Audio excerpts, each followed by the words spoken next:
You are currently the only person in this conference.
Good evening, everyone. Good evening, sir. Good evening, sir. Last class में हम लोग ने thermodynamics start किया था, basic understanding of thermodynamics. उसमें हमने कुछ कुछ टर्म्स आपको बताए थे। If you see the previous discussion, delta Q, delta U and delta W. You भी एक टर्म होता है, that is internal energy, and delta U change in internal energy. तो कैसे कैलकुलेट करते हैं कोई भी टर्म? जैसे डेल्टा क्यू का फॉर्मूला हमने दिया था एम सी डेल्टा थीटा, और सी एक प्रोसेस डिपेंडेंट क्वांटिटी है जिसको हम लोग मोलार हीट कैपेसिटी बोलते हैं। यू हमारा इंटरनल एनर्जी होता है और डेल्टा यू हमारा चेंज इन इंटरनल एनर्जी देता है, और उसका एक फिक्स्ड फॉर्मूला है जो कि प्रोसेस इंडिपेंडेंट है, जिसको हम लोग एनसीवी डेल्टा टी से डिनोट करते हैं। और वर्क डन ये हमने देखा था P DV integral, and that is a path function. तो ये तीनों क्वांटिटी को कैसे कैलकुलेट करना है ये हमने देखा था। ये स्टैंडर्ड मेथड है, लेकिन और भी तरीके हैं जिससे हम इन चीजों को कैलकुलेट कर सकते हैं। अब इनके साइन पर भी कुछ कुछ बातें हम लोग को समझनी है कि डेल्टा क्यू, डेल्टा डब्ल्यू और डेल्टा यू, इनके साइन का क्या मतलब है, इनका पॉजिटिव होना क्या शो करेगा, निगेटिव होना क्या शो करेगा। और फिर वर्क डन में भी कुछ और बातें हैं जो समझनी है। सबसे पहले मैं साइन के बारे में बात करता हूं।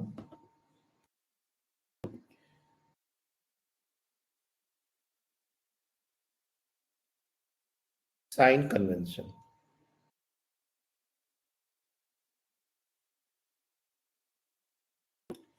सबसे पहले बात करेंगे डेल्टा क्यू की। If delta Q is positive, इसका मतलब क्या है कि हम लोग सिस्टम को हीट दे रहे हैं। Heat is given to the system. System क्या है हमारा? वही गैस पिस्टन के अंदर इंक्लोज्ड जो बताया था हमने, वही सिस्टम है। अगर हम उसको हीट दे रहे हैं किसी भी तरीके से तो वो हमारा डेल्टा क्यू पॉजिटिव काउंट होगा। And if delta Q is negative,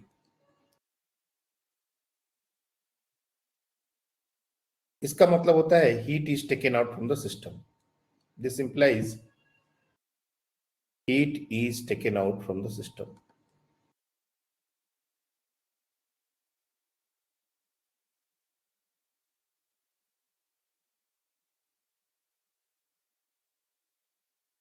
अब डेल्टा क्यू पॉजिटिव या निगेटिव या फिर जीरो, ये हो सकता है। डेल्टा क्यू जीरो का मतलब ये तो सबको समझ में आ रहा होगा, नो एक्सचेंज ऑफ हीट। कभी कभी ऐसा भी हो सकता है कि डेल्टा क्यू जीरो हो, एक्सचेंज हीट का हो ही नहीं रहा, ना कोई हीट हमने दिया ना कोई हीट लिया, नो एक्सचेंज ऑफ हीट। उसी तरह से डेल्टा यू, उसकी बात कर ले हम लोग। If delta U is positive, तो जैसा तुमको पता है डेल्टा यू का formula, if you still remember, delta U का फॉर्मूला हमारा होता है N C V delta T, और इसमें कहीं कोई रोल प्रोसेस का नहीं होता। एन नंबर होता है जो एक फिक्स्ड है गिवन गैस के लिए, सी भी एक फिक्स्ड क्वांटिटी है। आज हम लोग इसको देखेंगे क्या होता है। तो अगर ये पॉजिटिव है, इसका मतलब कि डेल्टा टी पॉजिटिव है, दैट मीन्स टेम्परेचर इंक्रीजेस। इसका कंक्लूजन क्या निकला कि टेम्परेचर इज इंक्रीजिंग। इसका मतलब शॉर्ट में समझो कि T final is greater than T initial. और अगर यही डेल्टा यू नेगेटिव हो गया, if delta U is negative, इसका मतलब होता है टेम्परेचर इज डिक्रीजिंग।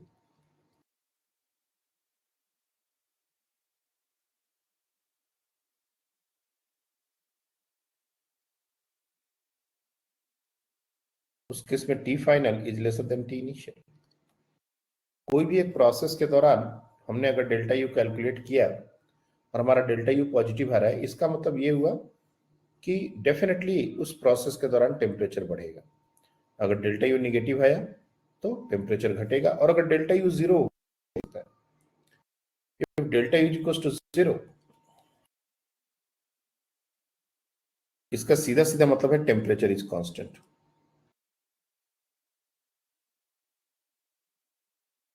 कि और कोई उपाय नहीं है। एन सीवी डेल्टा टी का अगर पूरा मल्टीप्लीकेशन जीरो हो रहा है तो एन जीरो नहीं हो सकता, सीवी कभी जीरो नहीं हो सकता, तो डेल्टा टी को ही जीरो होना पड़ेगा। इसका सीधा सीधा मतलब है कि टी इनिशियल और टी फाइनल सेम है, टेम्परेचर कांस्टेंट है। अब बात करते हैं हम लोग वर्क डन की। If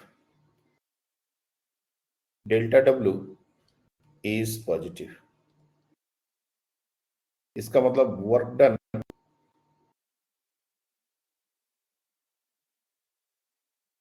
by the gas positive, और बोला जाए तो इसका मतलब होता है एक्सपेंशन। वॉल्यूम विल इन,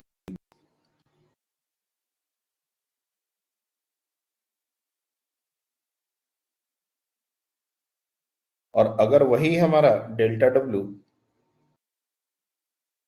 अगर निगेटिव हो जाए तो work done on the system,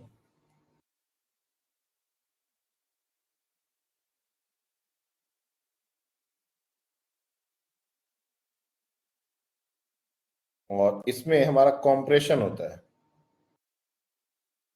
compression, इसका मतलब वॉल्यूम विल डिक्रीज।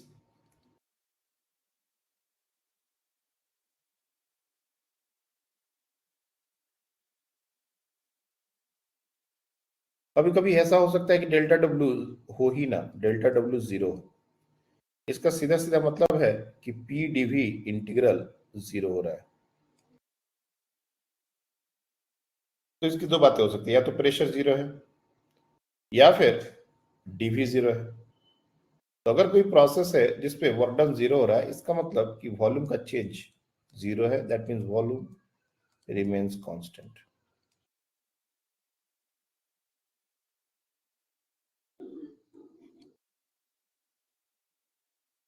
तो ये 3 टर्म्स हैं और इनके साइन पर हमको बहुत अच्छे से समझ में बात आनी चाहिए कि हम लोग को ये साइन लेने के पीछे का लॉजिक क्या है। अगर हम सिस्टम को हीट दे रहे हैं तो we have to take that heat positive. अगर हम सिस्टम से हीट निकाल रहे हैं तो उसको नेगेटिव लेना पड़ेगा। अगर टेम्परेचर बढ़ रहा है तो डेल्टा यू ऑटोमेटिकली पॉजिटिव आएगा, क्योंकि डेल्टा टी हमेशा याद रखना है कि this term delta T is T final minus T initial. Automatically ये बात जस्टिफाई हो जाएगी। और work done P DV integral होता है, अगर वॉल्यूम बढ़ेगा तभी वो इंटीग्रल पॉजिटिव होगा। जब डेल्टा डब्ल्यू हम लोग कैलकुलेट करते हैं तो इसको निकालने का एक ही तरीका है और वो है पी डीवी इंटीग्रल। ये अलग बात है कि अलग अलग प्रोसेस के लिए इसका वैल्यू अलग अलग आता है, लेकिन बेसिक प्रोसेस यही है, पी डीवी इंटीग्रल। और जिन लोगों को इंटीग्रेशन अच्छे से याद हो, क्योंकि इंटीग्रेशन हमें नहीं सिखाया है, इंटीग्रेशन में हम लोग y is equal to F X D X ऐसा हम लोग करते हैं। जो बेसिक अंडरस्टैंडिंग ऑफ इंटीग्रेशन है कि अगर हमने कुछ y is equal to integration of F X D X ऐसा अगर हमने लिखा है तो ये एरिया अंडर ग्राफ होता है। This is also signifying the area under graph.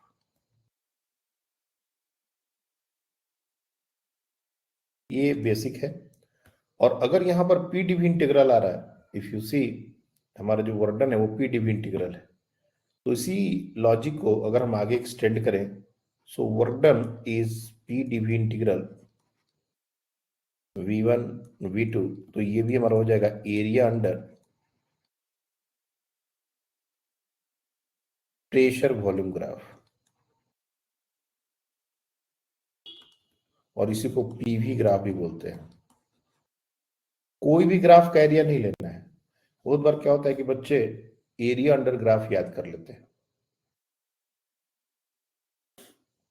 लेकिन area under pressure volume PV graph और कोई भी ग्राफ नहीं है। और प्रेशर वॉल्यूम ग्राफ को हम लोग इंडिकेटर डायग्राम ही बोलते हैं, इंडिकेटर डायग्राम।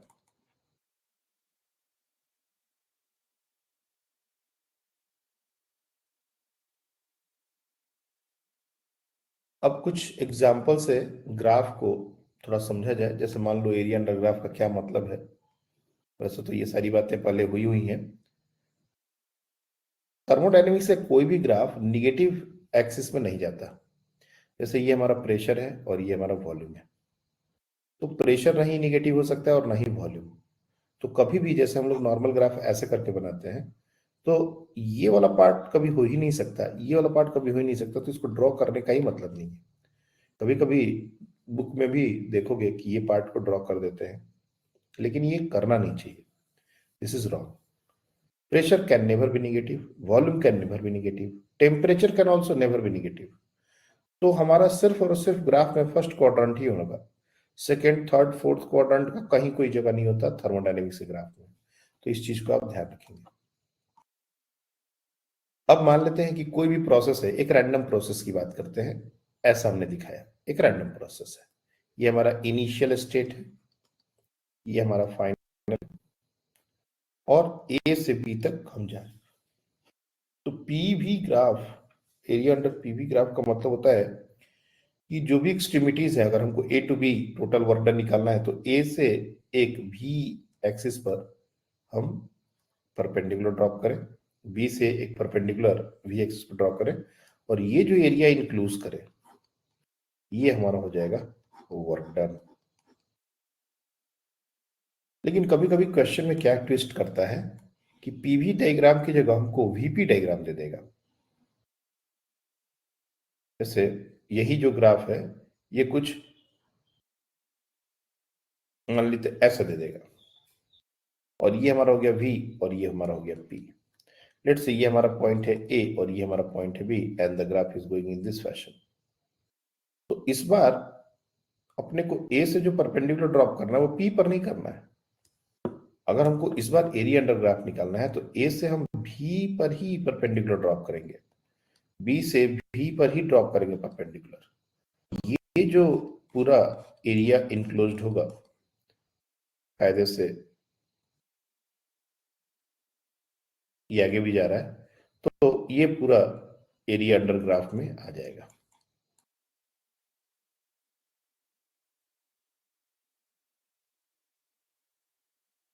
तो एरिया अंडर ग्राफ हमको बहुत अच्छे से समझ में आना चाहिए कि हमको कौन सा एरिया बोला जा रहा है।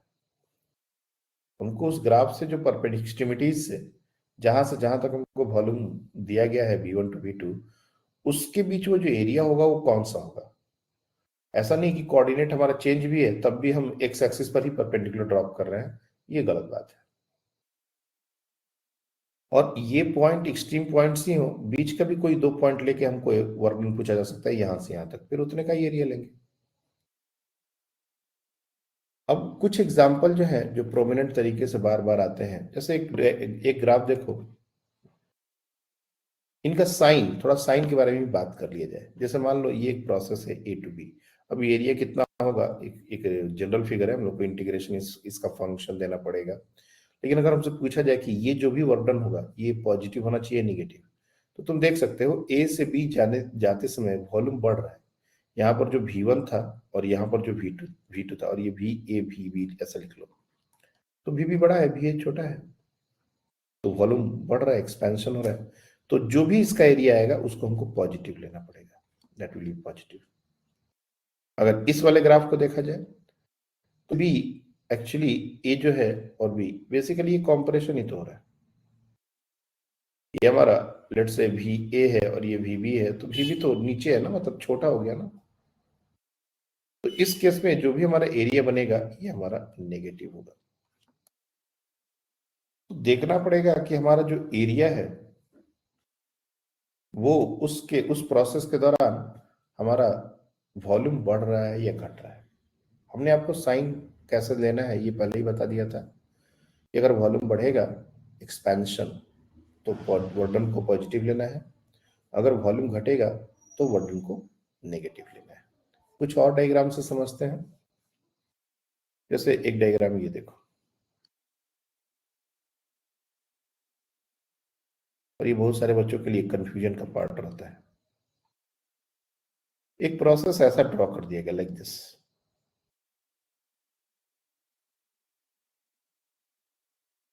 मतलब ये दोनों एंड जो है वो एक ही लाइन में है, एक ही लाइन। ये हमारा ए है और ये हमारा बी है, और प्रोसेस ए से बी ऐसे गया। अब हमसे पूछा जाएगा कि इस प्रोसेस के दौरान वर्क डन होगा या नहीं होगा, क्या होगा। बहुत सारे बच्चों को लगता है कि सर इनिशियल और फाइनल वॉल्यूम तो सेम ही, तो वर्क डन कैसे होगा। सबसे पहले तो वर्क डन इस केस में जीरो नहीं होगा। इस केस में डेल्टा भी जीरो है, लेकिन डी भी जीरो नहीं है। और बहुत सारे बच्चों को इन दोनों टर्म्स में भी डिफरेंस नहीं समझ में आता। डेल्टा वी का मतलब होता है फाइनल माइनस इनिशियल। अगर इंटायर प्रोसेस को देखें तो ए पर जो वॉल्यूम है और बी पर जो वॉल्यूम है वो दोनों सेम है, तो डेल्टा वी जीरो हो गया। डीवी का मतलब स्मॉल स्मॉल चेंज होता है, मतलब ए पर जो वॉल्यूम है और जस्ट उसके बाद अगर हम करें कि वॉल्यूम क्या है, तो वॉल्यूम सेम नहीं है। पूरे प्रोसेस के दौरान अगर वॉल्यूम सेम होता तो बात अलग होती, लेकिन पूरे प्रोसेस से वॉल्यूम घट रहा है। यू सी, पहले ए से ये पीछे आ रहा है, इसका मतलब वॉल्यूम घट रहा है। और कहां तक घटा है, इफ यू सी, तो ये एकदम स्ट्रीम पॉइंट से अगर एक परपेंडिकुलर ड्रॉप करें लाइक दिस, यहां तक घटा है। अगर हम इसको वी ए से डिनोट करें और इसको वी नॉट से डिनोट करें, तो वी नॉट तक घटा है, उसके बाद फिर से बढ़ना शुरू हुआ है और बी तक आ गया है। अब इस केस में हमारा एरिया अंडर ग्राफ या वर्क डन क्या होगा, what will be the work done. तो देखो, इसको यहां पर एक पॉइंट हम लोग दे देते हैं सी, और इसको दो तरीके से देखेंगे, एक ए सी और एक सी बी। एक प्रोसेस हम लोग ए सी नाम दे सकते हैं और एक प्रोसेस को सी बी नाम दे सकते हैं। और दोनों के कारण जो वर्क डन है, जैसे W A C, work done during process A C, and work done during process C B, इन दोनों को हम लोग रियलाइज करेंगे और दोनों का एडिशन हमारा नेट वर्क डन होगा। ए टू सी तुम इजीली देख सकते हो कि ये एक निगेटिव वर्क होना है और कौन सा एरिया आएगा, तो ये वाला एरिया आएगा। This is the area we are talking about. मैं इसको नाम दे देता हूं, इसको, इस एरिया को हम लोग नाम दे देते हैं A1। This area is A1, ठीक है, और definitely that will be negative area. तो WAC इज -A1। अब WCB, C से B प्रोसेस कुछ ऐसा जा रहा है। C से B जाते समय हमारा जो वर्क डन होगा, अगर तुम ध्यान से देखोगे, थोड़ा अच्छे से तुम लोग ड्रॉ करना अपने कॉपी पर, ये पूरा एरिया होगा ऊपर से लेकर नीचे तक, और इस एरिया को मैंने नाम दे दिया A2। जिन बच्चों को उस डायग्राम में नहीं समझ आ रहा, मैं अगर कहोगे तो उसको अलग से ही बना सकता हूं, लेकिन दोनों एक साथ बनाने का थोड़ा पर्पस है, वो आगे समझ आएगा। ये हमारा C2B था, और अगर हम एरिया अंडर ग्राफ की बात कर रहे हैं तो we are talking about this entire area, this entire area, ये पूरा एरिया, ये हमने इसको A2 नाम दिया। अब ध्यान से देखो, और ये प्लस होगा, एक्सपेंशन हो रहा है, C2B इज एक्सपेंशन, इसलिए इसको प्लस लिखा। प्लस लिखने की जरूरत नहीं है, चलो मैंने मेंशन कर दिया। अब टोटल वर्क डन की अगर बात की जाएगी तो इन दोनों को ऐड करेंगे, साइन के साथ ऐड करेंगे। तो तुम देखो टोटल वर्क डन अगर देखा जाए, सो ये नीचे वाला एरिया निगेटिव है, और ये पूरे एरिया में से अगर इसको माइनस कर दें तो हमारा बचेगा क्या? यू सी, हमारा बचेगा सिर्फ इतना ही पार्ट।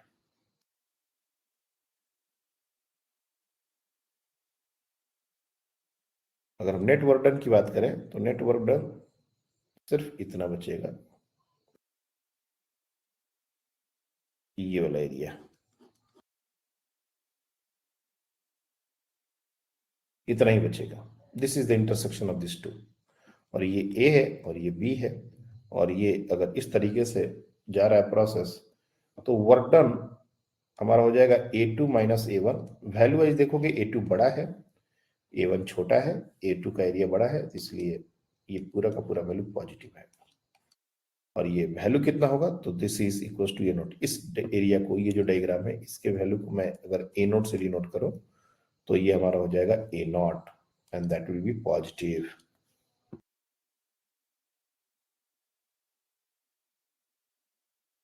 तो जब भी कभी कुछ ऐसा बात होता है कि हमको पूरा एरिया समझ नहीं आ रहा कि क्या कौन कौन सा है, तो पार्ट बाय पार्ट अगर हम जाके देखेंगे तो हमको इजीली समझ आ जाएगा। एक चीज जो मैं आपको बताना चाहूंगा, कभी कभी क्या होता है कि प्रोसेस जो है वो बंद, क्लोज प्रोसेस होता है, जिसको साइक्लिक प्रोसेस कहा जाता है। साइक्लिक प्रोसेस, इसके बारे में डिटेल डिस्कशन, बहुत सारी बातें करनी है, लेकिन अभी के लिए साइक्लिक प्रोसेस बस नाम से समझ लो।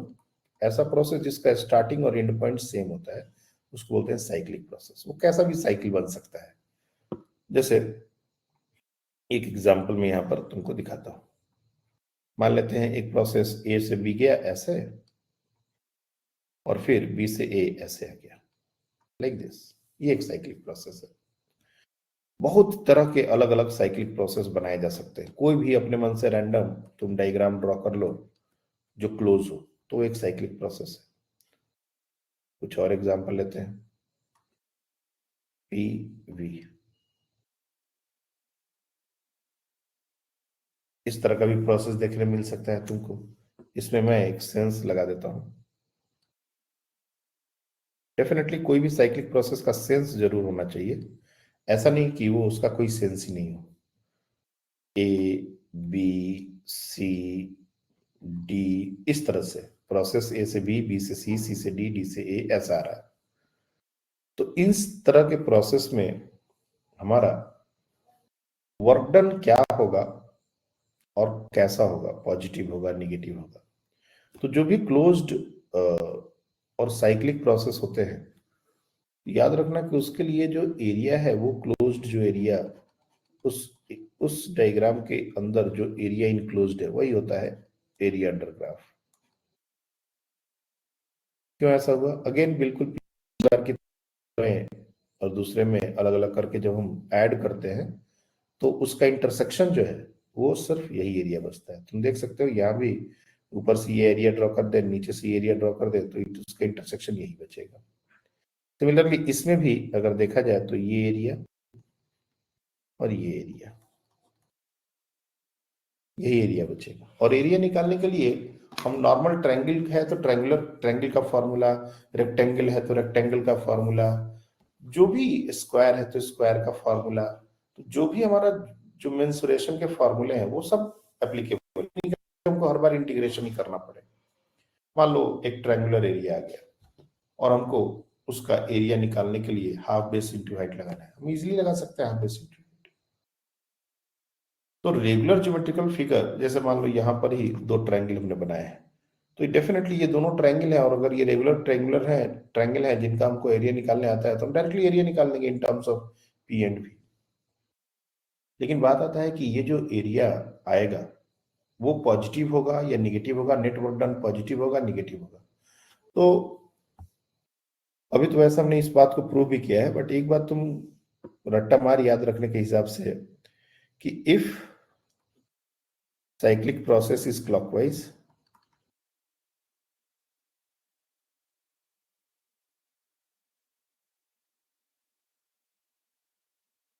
इसका मतलब work done is positive.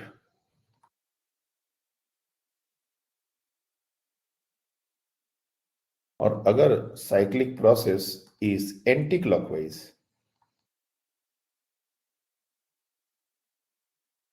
Work done will be negative.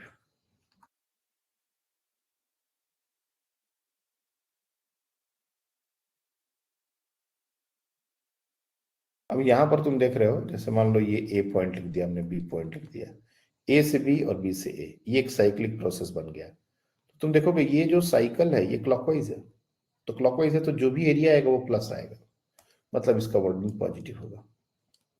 अब यहां पर देखो, तुम लोग को अगर नहीं दिख रहा तो मैं थोड़ा सा इसको जूम कर दो। अब देखोगे दोनों जो साइकिल बन रहे हैं, मैं इस पॉइंट का नाम देता हूं ओ। अभी ये दोनों साइकिल बन रहे हैं, ये दोनों अपोजिट सेंस में साइकिल है। ऊपर वाला जो साइकिल बन रहा है वो एंटी क्लॉकवाइज बन रहा है और नीचे वाला क्लॉकवाइज बन रहा है। तो कहोगे सर ये तो दोनों बन रहा है, बिल्कुल सही बात है। तो इसे वर्डन क्या लेंगे, तो सबसे पहले दोनों एरिया निकाल लो।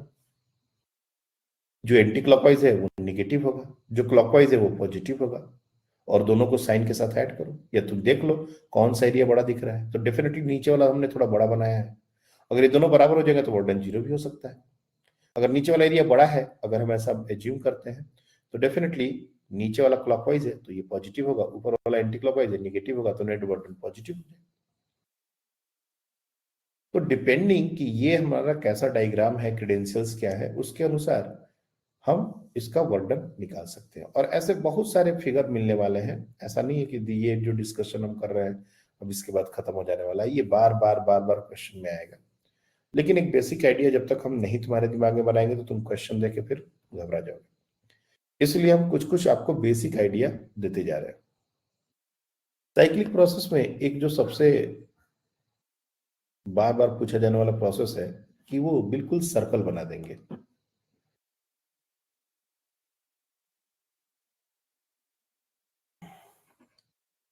ये हमारा पीवी ग्राफ है, दो डायग्राम लेके इस बात को समझते हैं।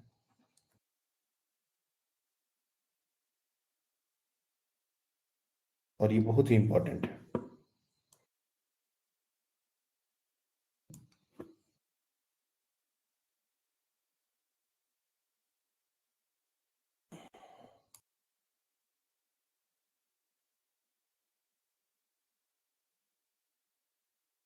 सब लोग को पता है दिस इज एन इलिप्स,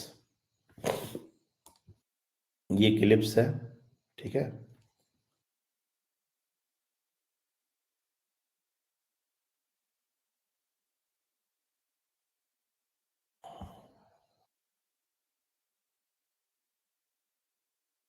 लेकिन इसको हमने सर्कल बना दिया, ये लगभग सर्कल जैसा दिखने लगा।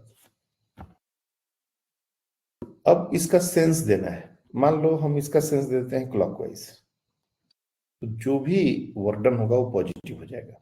क्लॉकवाइज हो गया मतलब पॉजिटिव। एंटी क्लॉकवाइज होगा मतलब नेगेटिव। तो साइन तो हमको पहले से ही पता चल जाता है जैसे ही हमने इसको एक सेंस दिया वर्डन पॉजिटिव नेगेटिव। लेकिन इसका वैल्यू क्या होगा? तो ऑब्वियस सी बात है यही एरिया हमको लेना है। लेकिन इसमें क्या है, सर्कल का जो एरिया है पाई आर स्क्वायर वो यूज नहीं होता। क्यों यूज नहीं होता? यहां पर अगर इसकी एक्सट्रीमिटीज को हम ज्वाइन करें तो इस तरीके से ये बनते हैं। ये हमारा हो जाएगा V1, ये हमारा हो जाएगा V2, ये हमारा हो जाएगा P1 और ये P2। अब ये सर्कल बिल्कुल सर्कल ही दिख रहा है, लेकिन इसको हमको देखना है इलिप्स की तरह। ये V1, ये V2, ये P2, ये P1। इलिप्स के अंदर जो एरिया इनक्लोज होता है ये एरिया, इसका फॉर्मूला होता है। और इसका फॉर्मूला क्या है? Area of an ellipse that is equal to pi A B. A क्या है? Semi major axis. बी क्या है? Semi minor axis. लेकिन यहां पर सेमी मेजर एक्सिस क्या हो जाएगा? तो V1 से V2 ये जो पूरी लाइन है ये हमारा 2a जैसा बिहेव करेगी। ये सेंटर से डिस्टेंस को हम लोग सेमी मेजर बोलते हैं। ये जो लाइन है पूरा यहां से यहां तक ये हमारा सेमी माइनर एक्सिस जैसा बिहेव करेगी। तो हमको ए और बी चाहिए, तो तुम इजीली देख सकते हो कि 2a can be written as V2 minus V1। इसका मतलब ए क्या हो गया? ये हो जाएगा V2 minus V1 upon 2। Similarly 2b ये क्या हो गया? तो ये हो जाएगा P2 माइनस P1। और इस तरीके से b अगर निकालना हो तो P2 माइनस P1 बाई 2। और अब हमको इस शेडेड पोर्शन का एरिया बोला जाए तो एरिया क्या हो जाएगा? So area is equal to pi V2 minus V1 P2 minus P1 whole divide by 4। 2 और 2 मल्टीप्लाई होकर 4 हो जाएंगे।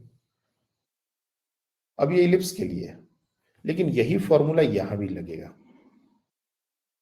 भले ही ये सर्कल जैसा दिख रहा है लेकिन फॉर्मूला यही लगेगा। और जहां तक बात है सेंस की, इसमें अगर क्लॉकवाइज सेंस दे दिया तो ये भी वर्डन पॉजिटिव, अगर इसका एंटी क्लॉकवाइज सेंस दे दे तो वर्डन नेगेटिव हो जाता है। जहां तक वैल्यू की बात है यही होगा। आई बात समझ में?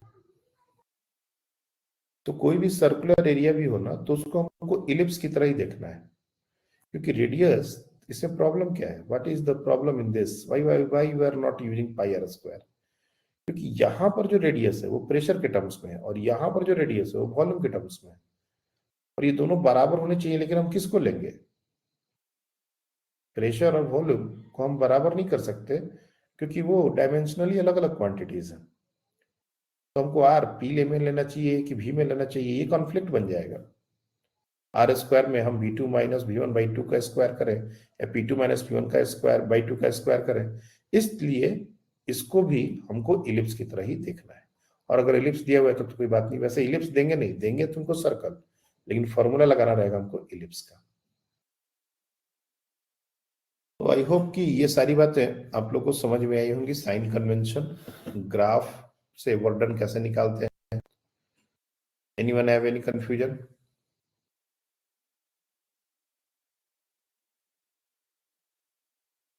बताइए।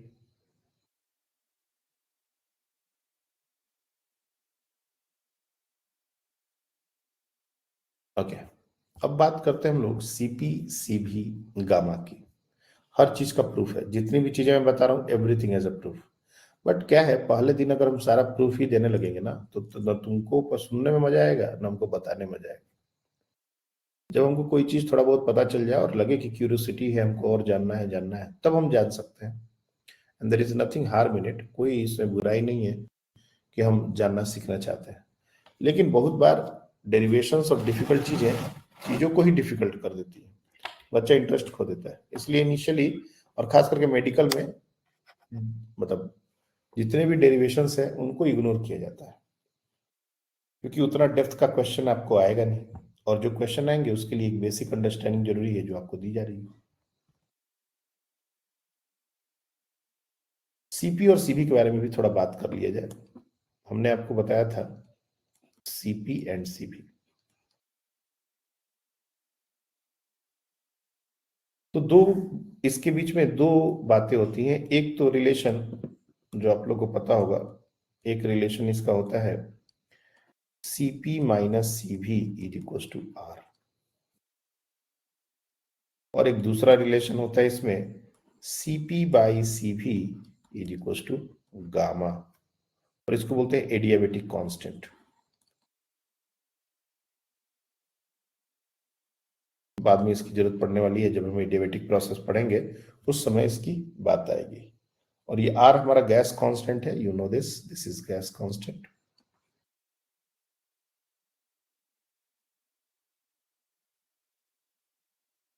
हमारे पास जो भी गैसेस अवेलेबल होती हैं उसमें मोस्टली 3 तरह की गैसेस होती हैं। कौन कौन सी? तो एक होता है हमारा मोनो एटॉमिक गैस।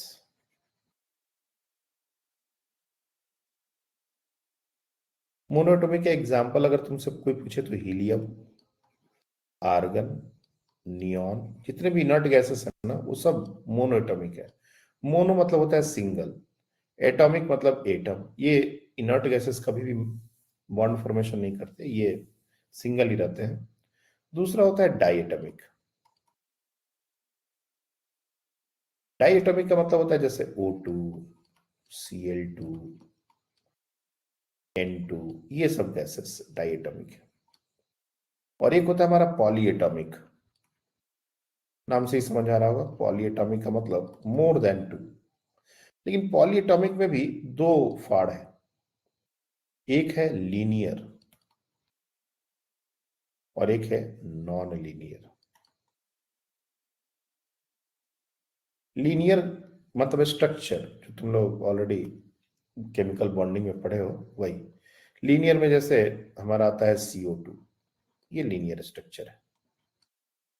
लेकिन अगर नॉन लीनियर की बात करें तो HNO3,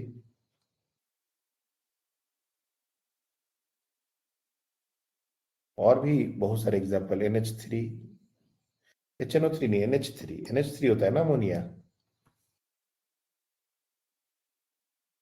है ना? अमोनिया ही होता है ना NH3। HNO3 तो HNO3 क्या NH3 होता है,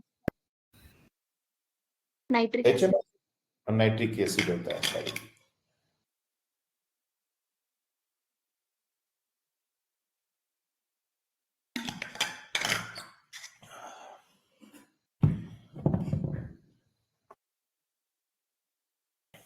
मोनोटॉमिक गैस का जो सीवी, सीपी और गामा, ये तीनों एक साथ ही तुम याद कर सकते हो।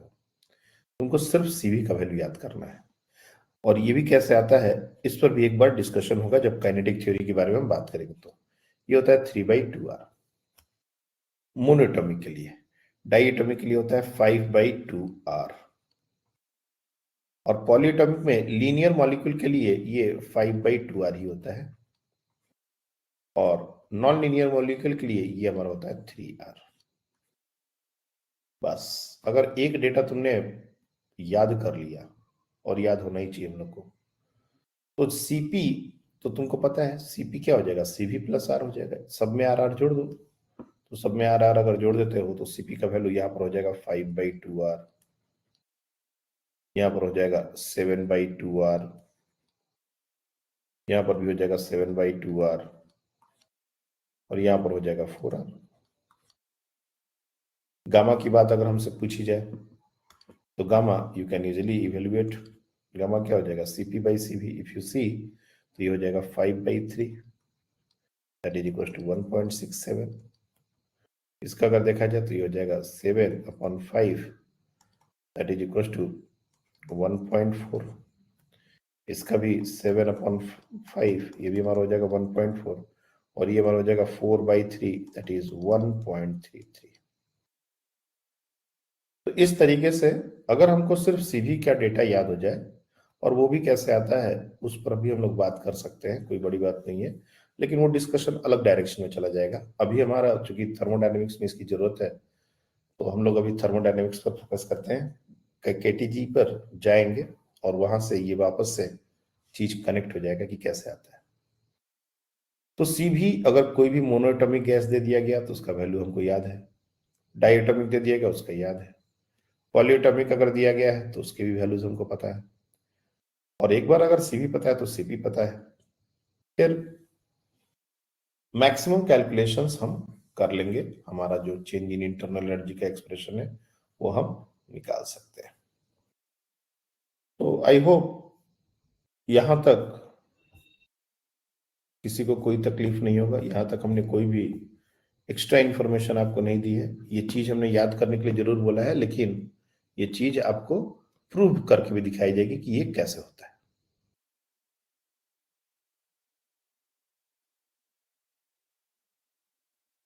अब इन सब के बाद हम लोग बात करेंगे फर्स्ट लॉ ऑफ थर्मोडायनेमिक्स की।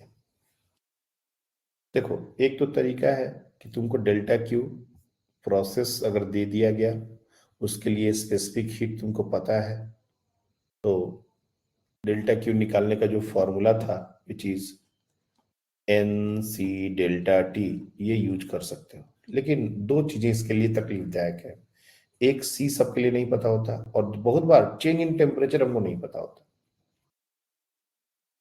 अगर चेंज इन टेम्परेचर डायरेक्टली दे दिया जाए तो भी हम नहीं निकाल पाएंगे, क्योंकि सी चाहिए तब भी। तो इसलिए ये जो तरीका है एनसी डेल्टा टी, ये डेल्टा क्यू के कैलकुलेशन के लिए बहुत काम नहीं आता। दूसरे तरीके जैसे फर्स्ट लॉ ऑफ थर्मोडायनेमिक्स हमको यूज करना पड़ता है। क्या है first law of thermodynamics, will come to it.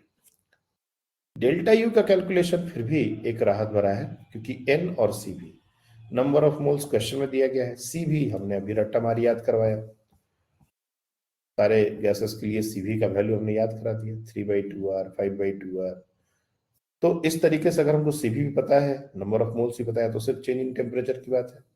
Change in temperature अगर हमको मिल जाएगा तो डायरेक्टली हम चेंज इंटरनल एनर्जी निकाल सकते हैं, चाहे प्रोसेस कोई भी हो।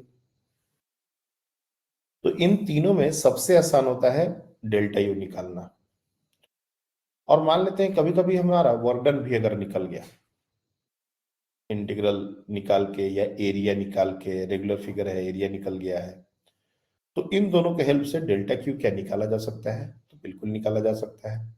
और उसके लिए हमको यूज करना पड़ेगा फर्स्ट लॉ ऑफ थर्मोडायनेमिक्स। क्या है first law of thermodynamics? Basically that is a statement of conservation of energy. First law of thermodynamics,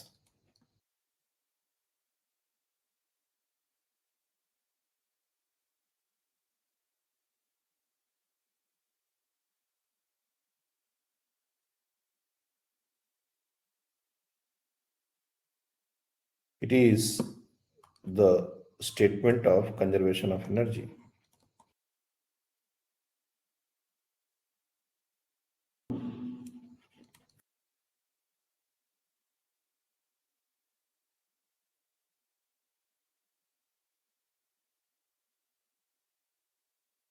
And we suggest that delta Q is equals to delta U plus delta W. कोई भी process हो उसके लिए ये हम लगा सकते हैं। This formula is applicable for a single process, for a combination of multiple process, सबके लिए वैलिड है। मतलब इसके साथ एक चीज मैं यहां पर जो मेंशन करना चाहता हूं, it is valid for a single process or combination of multiple processes.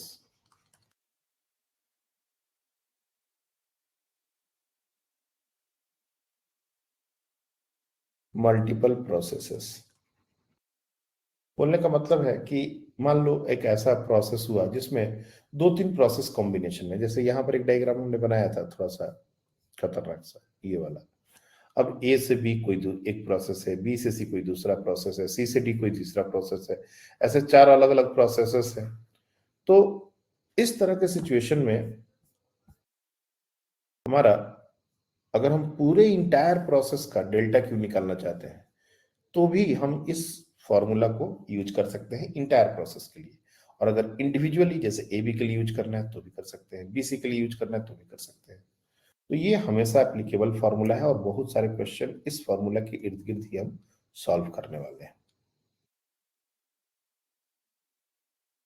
कैसे इसको यूज करेंगे हम लोग आगे देखेंगे। देखो, कोई भी गैस इनिशियल स्टेट से फाइनल स्टेट में जब जाता है, प्रेशर, वॉल्यूम, टेम्परेचर, इसको बोला जाता है thermodynamic state, thermodynamic variable, thermodynamic coordinates.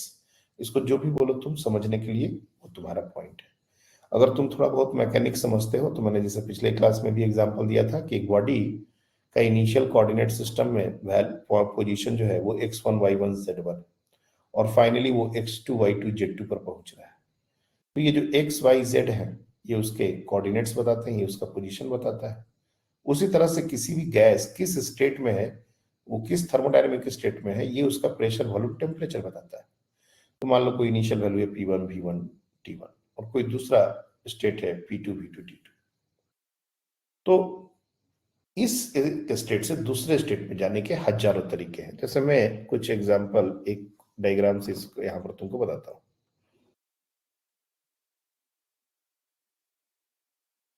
Late से कोई जो ये पीवी डायग्राम है, कोई भी डायग्राम हो उससे फर्क नहीं पड़ता, पीवी ग्राफ के अलावा कोई और भी ग्राफ हो सकता है। जैसे मान लो ये पॉइंट है, स्टार्टिंग पॉइंट ए, और यहाँ पर प्रेशर को हमने P1, वॉल्यूम को V1, टेम्परेचर सपोज T1 ये ज्यूम कर लिया, और कहीं यहाँ पर हमने दूसरा पॉइंट लिया और ये हमारा हो गया P2, V2 एंड T2 और ये पॉइंट हो गया B। नाउ कोई चाहे ए से बी डायरेक्ट भी चला जा सकता है, दैट इज वन प्रोसेस। कोई ऐसे भी जा सकता है,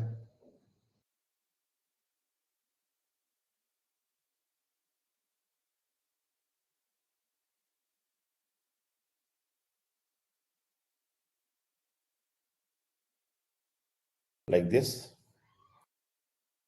कोई इस तरह से भी जा सकता है,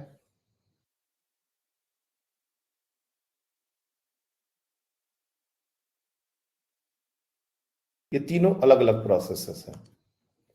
और मैंने जानबूझ के थोड़ा रेक्टेंगल वगैरह ड्रॉ किया है, तुम चाहो तो कर्व ऐसा ऐसा बना के भी जा सकते हो। चलो एक वो भी पाथ बना ही लो, एक ये भी पाथ बना लिया। तो ये अलग अलग पाथ है, ये कोई प्रोसेस वन हो सकता है, this is may be combination of two processes, ये कोई दूसरा प्रोसेस हो सकता है, ये कोई तीसरा प्रोसेस हो सकता है, ये कोई चौथा प्रोसेस हो सकता है, और ऐसे कितने न जाने कितने प्रोसेस बन सकते हैं। लेकिन कुछ ऐसे प्रोसेस होते हैं जो नोन है और जब बार बार उससे क्वेश्चन पूछते जाते हैं, वो प्रोसेस कौन कौन से हैं वो हम लोग देखेंगे और एक एक करके सारे प्रोसेसेस का डिटेल डिस्कशन होगा। लेकिन एक चीज, कोई भी गैस किसी भी एक थर्मोडायनेमिक स्टेट ए से किसी भी थर्मोडायनेमिक स्टेट बी पर अगर जाता है तो पूरे पाथ के दौरान P1 V1 by T1 is equal to P2 V2 by T2, ये वैलिड होना चाहिए। और अगर बीच में कोई स्टेट हमने ले लिया लेट से x, तो उस पॉइंट पर Px, उस पॉइंट पर Vx और ये Tx ये सेम होना चाहिए।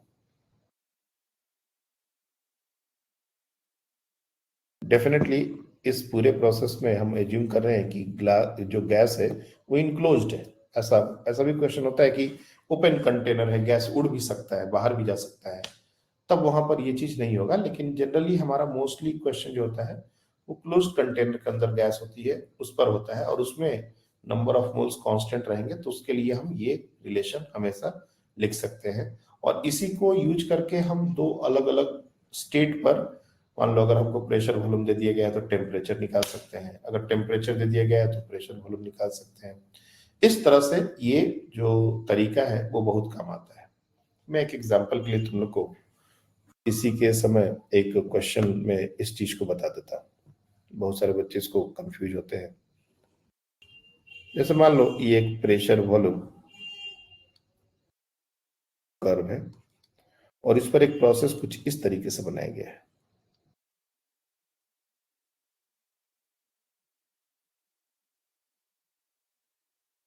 ऐसा। अब clearly you can see it is a rectangle, sorry triangle. Clearly एक ट्रायंगल दिख रहा है। यहाँ का वॉल्यूम हमने ले लिया वी नॉट, यहाँ का वैल्यू हमने ले लिया लेट्स से 4 वी नॉट, यहाँ का प्रेशर हमने ले लिया लेट्स से पी नॉट, और यहाँ का प्रेशर अगर हम लोग को गिवन है लेट्स से 3 पी नॉट। क्या ये हमारा ग्राफ है और किस पर है, पीवी पर। तो हमसे पूछा क्या वर्क डन क्या होगा। जैसे मान लो सबसे पहला काम हमसे पूछा गया वर्क डन क्या होगा। तो सबसे पहले तो देखना है कि वर्क डन पॉजिटिव होगा कि नेगेटिव। तुम लोग बताओ क्या होगा work done, what will be the work done, positive और नेगेटिव, कौन बताएगा।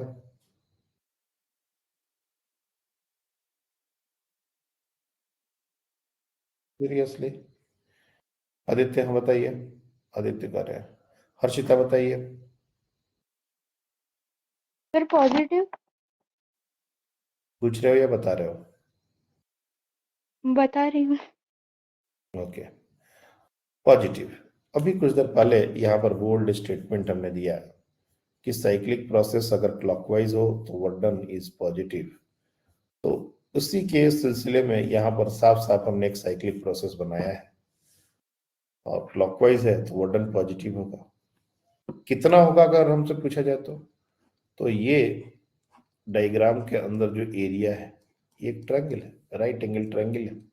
राइट एंगल ट्रायंगल का एरिया कितना होता है, तो हाफ इंटू बेस। अभी को बेस यहां से यहां तक का डिस्टेंस कितना हो जाएगा, तो वी नॉट और 4 वी नॉट, तो ये डिस्टेंस हो जाएगा 3 वी नॉट। यहां से यहां तक ये जो डिस्टेंस है ये है 3 वी नॉट, और ये जो डिस्टेंस है ये हमारा 2 V nought, sorry 2 P nought. तो हाफ बेस इंटू हाइट, जैसा जो नॉर्मल मेंसुरेशन कहता है बिल्कुल 3 पी नॉट वी नॉट, ये हम बॉर्डर लिख सकते हैं, कहीं कोई दिक्कत वाली बात नहीं है। मान लो इसको मैंने कुछ नाम दे दिया, लाइक ए, इसको नाम दे दिया बी, और इसको नाम दे दिया हमने सी, और हमसे कोई दूसरा क्वेश्चन पूछता है सेकंड क्वेश्चन, और ये वर्डन पॉजिटिव है, मैंने साइन नहीं लिया है तो इसका मतलब ये पॉजिटिव है। अगर साइन हो निगेटिव होना तो माइनस एडिशनली लगाना पड़ता है, ऐसा कुछ भी नहीं लगा तो positive. If temperature at A is T nought, अगर ए पॉइंट पर टेम्परेचर अगर टी नॉट है तो find T B and T C. T B और टी सी क्या होंगे, मतलब बी पॉइंट पर टेम्परेचर क्या होगा गैस का और सी पॉइंट पर टेम्परेचर क्या होगा गैस का, ये अपने को बताना है। चलिए जो जो बता सकते हैं हैंड रेज कीजिए।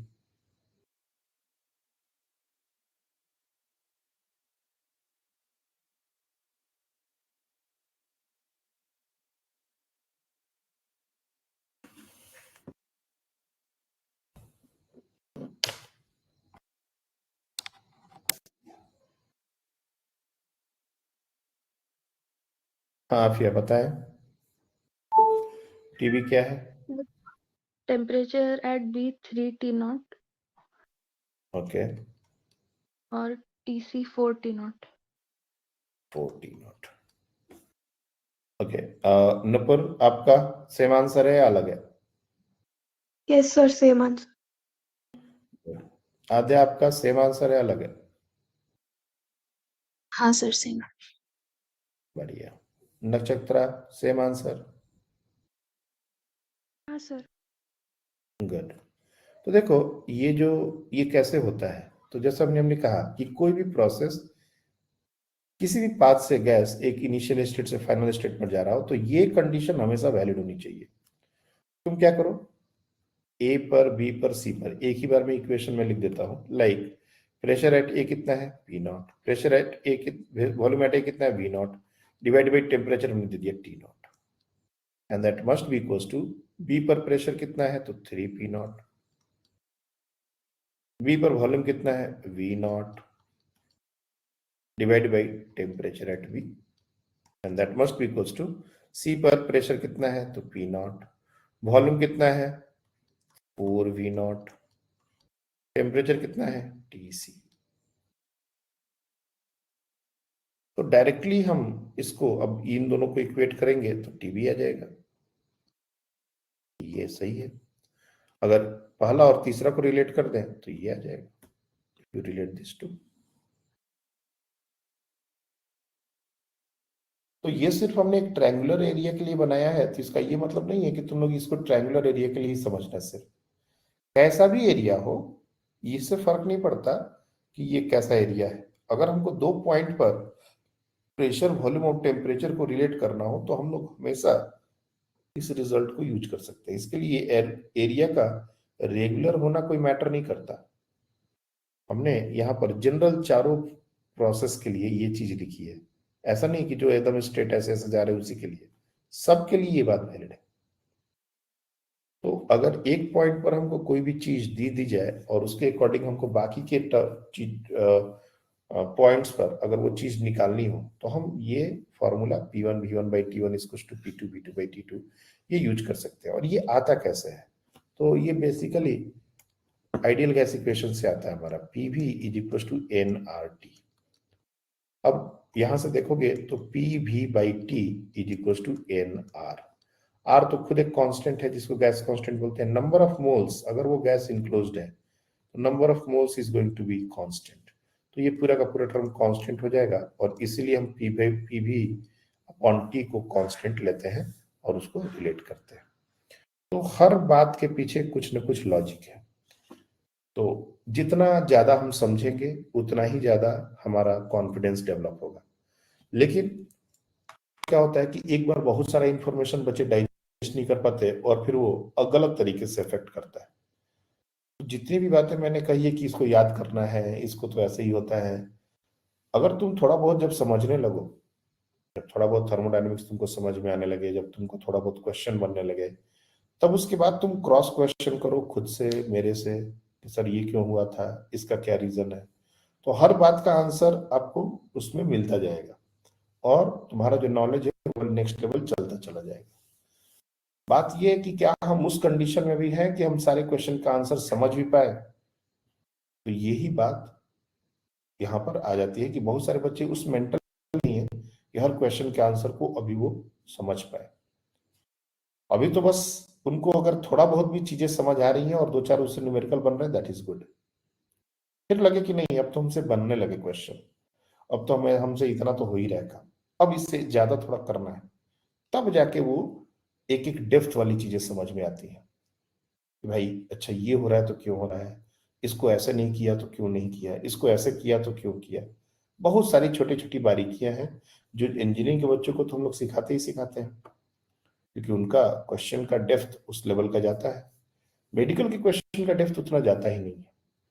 बाकी सीखने का तो कोई लिमिट है नहीं, जितना हमको चाहिए इच्छा हम सीख सकते हैं। अब हम लोग आते हैं डिफरेंट टाइप ऑफ प्रोसेस। हमने बताया था प्रोसेस एक तरीका होता है जिससे गैस एक इनिशियल स्टेट से एक फाइनल स्टेट में जाता है।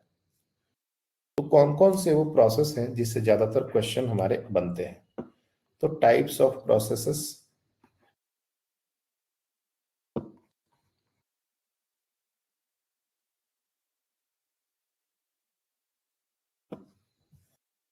सबसे पहले है आइसोकोरिक, जिसको आइसोमेट्रिक भी बोला जाता है, कांस्टेंट वॉल्यूम, सब इसी के नाम है प्रोसेस। दूसरा है आइसोबारिक,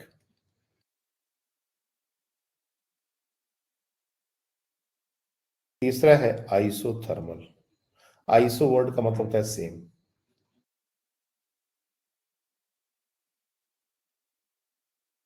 चौथा प्रोसेस है एडियाबेटिक। पांचवा प्रोसेस है पॉलीट्रॉपिक और छठा जिसको हम लोग बोलते हैं साइक्लिक। और साइक्लिक प्रोसेस अपनी ही एक अलग दुनिया है। साइकिल हम कितने तरीके से बना सकते हैं, बस तुमको ये कंडीशन है कि यहीं पर वापस आना है। ये भी एक साइक्लिक प्रोसेस हो गया, ये भी एक साइक्लिक प्रोसेस हो गया, ये भी एक साइक्लिक प्रोसेस हो गया। कुछ भी बनाना है बस ज्वाइन कर देना है। अब ये एक ओपन साइकिल है, ये एक साइक्लिक प्रोसेस नहीं है, ये एक ओपन साइकिल है, लेकिन इनिशियल और फाइनल पॉइंट को ज्वाइन कर दिया तो ये साइक्लिक प्रोसेस हो गया। तो साइक्लिक प्रोसेस भी अपना एक अलग ही बहुत सारा क्वेश्चन उससे बनता है। और साइक्लिक प्रोसेस का बिल्कुल भी मानना ये मत नहीं है कि वो एकदम रेगुलर ज्योमेट्रिकल फिगर होगा, जैसे हमने ट्रायंगल बना दिया, सर्कल बना दिया, ऐसा ही होता है, ऐसा नहीं होता। अलग अलग, ये भी एक साइक्लिक प्रोसेस है, इसका कोई शेप नहीं है। एक से एक हम लोग को खतरनाक साइक्लिक प्रोसेस से पाला पड़ सकता है। तो सबसे पहले तो अपन इन एक एक प्रोसेस को समझेंगे कि ये है क्या, इनकी बारीकियों को समझेंगे। अब हम लोग एक्चुअली क्या थोड़ा थोड़ा डीप जा रहे हैं, मतलब थर्मोडायनेमिक्स के अंदर अब घुसने लगे। लेकिन कोई भी प्रोसेस को जब हम समझेंगे तो उसके साथ एक ग्राफ का भी बहुत इंपॉर्टेंट रोल होता है, जैसे आइसोकोरिक प्रोसेस। तो isochoric process different type of graph पर कैसा दिखेगा। अब डिफरेंट टाइप ऑफ ग्राफ का क्या मतलब है, जनरली हम लोग थर्मोडायनेमिक्स में जो बात करते हैं ग्राफ्स इन थर्मोडायनेमिक्स, तो अगर तुम लोग को काइनेमेटिक्स याद हो तो उसमें पोजीशन टाइम, वेलोसिटी टाइम और एक्सेलरेशन टाइम, ये 3 ग्राफ होते थे। लेकिन जिन बच्चों ने थोड़ा ठीक ठाक पढ़ाई किया है उनको पता है कि सिर्फ यही 3 ग्राफ नहीं होते हैं। इसके अलावा भी versus x graph, A versus x graph, भी वर्सेस टी, मतलब बहुत अलग भी अपने मन से जो भी ग्राफ चाहे हम बना सकते हैं। लेकिन मैक्सिमम क्वेश्चन का जो दायरा है वो x T graph, we T graph और ए टी ग्राफ से आता है। सिमिलरली थर्मोडायनेमिक्स में मैक्सिमम जो हमारा ग्राफ के कोऑर्डिनेट्स होते हैं वो या तो पी भी होगा, या तो पीटी होगा, या फिर वीटी होगा। जनरली टेम्परेचर जो है वो एक्स एक्सिस में ही लेते हैं। कोई जरूरी नहीं है, तुम चाहो टी को ऊपर ले लो, भी को नीचे ले लो, पी को ऊपर, पी को नीचे ले लो, टी को ऊपर ले लो, कुछ नहीं, ऐसा कोई ये नहीं है। ये स्टैंडर्ड एक है, हमने बना दिया कि इस 3 कोऑर्डिनेट्स पर हमको कोई भी प्रोसेस को दिखाना होता है। कोई भी प्रोसेस है उसका ग्राफ कैसा दिखेगा, तो जनरली यही वो 3 कोऑर्डिनेट्स हैं जिसपे हमको कोई भी प्रोसेस को शो करना होता है। और जनरली जो ग्राफ रिलेटेड क्वेश्चन भी आते हैं वो इन्हीं तीनों ग्राफ को ही टारगेट करते हैं। अब ग्राफ में जो 2-3 बेसिक बातें, वैसे तो हमने बहुत सारी चीजें ग्राफ में बताई हैं तुम लोग को, लेकिन कुछ चीजें वापस से रिकॉल करने की जरूरत है, और उसको थर्मोडायनेमिक्स में उसका बहुत रोल है। जैसे पहला ग्राफ का जो बेसिक है, बेसिक्स ऑफ ग्राफ,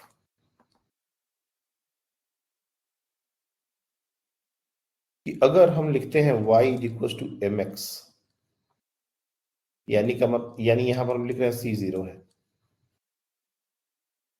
तो ये हमारे एक straight line passing through the origin होता है। This is equation of straight line passing through origin.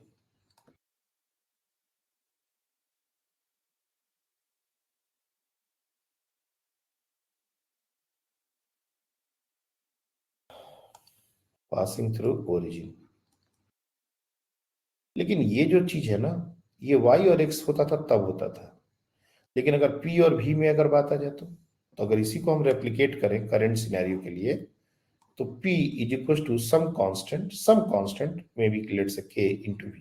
अगर ऐसा रिलेशन आ गया तो ग्राफ कैसा दिखना चाहिए, तो ग्राफ हमारा दिखना चाहिए कुछ ऐसा, एक स्ट्रेट लाइन जो ओरिजिन से पास कर रहा हो। लेकिन कभी भी हम उस ग्राफ को ओरिजिन से डार्क नहीं ड्रॉ करते, डॉटेड वे में ड्रॉ करते हैं। जैसे यहां से हमने ए टू बी ये ऐसा ड्रॉ किया है। ये डॉटेड क्यों बनाया, क्योंकि ये 0 है, और ये प्रेशर और ये वॉल्यूम 0 होने का मतलब ये बहुत ही रेयर बात है, 0 के टेम्परेचर पर ये होता है। प्रेशर ऐसा है, 0 का कोई मतलब नहीं है, वो सिर्फ और सिर्फ 0 केल्विन पर ही 0 होता है। उसी तरह से वॉल्यूम भी 0 होना अगेन एक सेंसलेस बात है, ये 0 केल्विन पर ही पॉसिबल है। इसलिए कभी भी ग्राफ को डार्क नहीं ज्वाइन करते। एक्चुअली ये पास हो रहा है ओरिजिन से ही, लेकिन हम जानबूझ के यहाँ पर इसको ऐसे डॉट डॉट बना देते हैं ताकि आपको पता चले कि ये straight line passing through the origin है। लेकिन बनाएंगे इसको इसी तरह, ऐसे ज्वाइन नहीं करेंगे। तो एक इस तरह का ग्राफ है। अगर हमारा P और T में इस तरह का रिलेशन आ जाए, मान लो P is equal to some constant into T, अगर इस तरह का रिलेशन है तो क्या करेंगे, फिर से वही काम, ये P है और ये T है, straight line passing through the origin, and उसको दिखाना नहीं है ओरिजिन से क्रॉस करते हुए, तो इस तरह से इसको ऐसे कर देंगे। अगर V वर्सेस T में भी एक रिलेशन ऐसा आ जाएगा तो वो भी कर देंगे। दूसरा तरह का जो ग्राफ है वो है x into Y is equal to constant. जैसे x into Y is equal to 25 या फिर लेट्स से 24 लोगे तो थोड़ा सा ज्यादा सही रहेगा। दो क्वांटिटी का मल्टीप्लिकेशन 24 है। ऑब्वियस सी बात है कि एक क्वांटिटी बढ़ेगी तो दूसरे को घटाना पड़ेगा। जैसे x और y के वैल्यूज अगर मैं सोचूं तो अगर x1 है तो y 24, x2 है तो ये 12, अगर x3 है तो ये 8। तो एक का वैल्यू बढ़ रहा है तो दूसरा घट रहा है। You can easily see that. 4, 6। लेकिन ऐसा तो नहीं है कि सिर्फ इंटीजर वैल्यू लेगा, और भी वैल्यू हो सकते हैं। मैं डेसिमल वाले इग्नोर कर रहा हूँ। x को अगर 0.5 कर दें तो y हमारा 48 हो जाएगा। x को अगर हम लोग 0.25 कर दें तो y हमारा 96 हो जाएगा। इस तरीके से x का जितना छोटा वैल्यू करेंगे y उतना उतना बड़ा होता जाएगा, और x का वैल्यू जितना बड़ा करेंगे y उतना उतना छोटा हो जाएगा। तो इस तरह का जो ग्राफ होता है ना कि x into Y equal to constant, ये हमारा, इसको बोलते हैं रेक्टेंगुलर हाइपरबोला, लाइक दिस। ये इधर भी y एक्सिस को एसिम्प्टोटिकली मीट करता है और इधर भी x एक्सिस को एसिम्प्टोटिकली मीट करता है।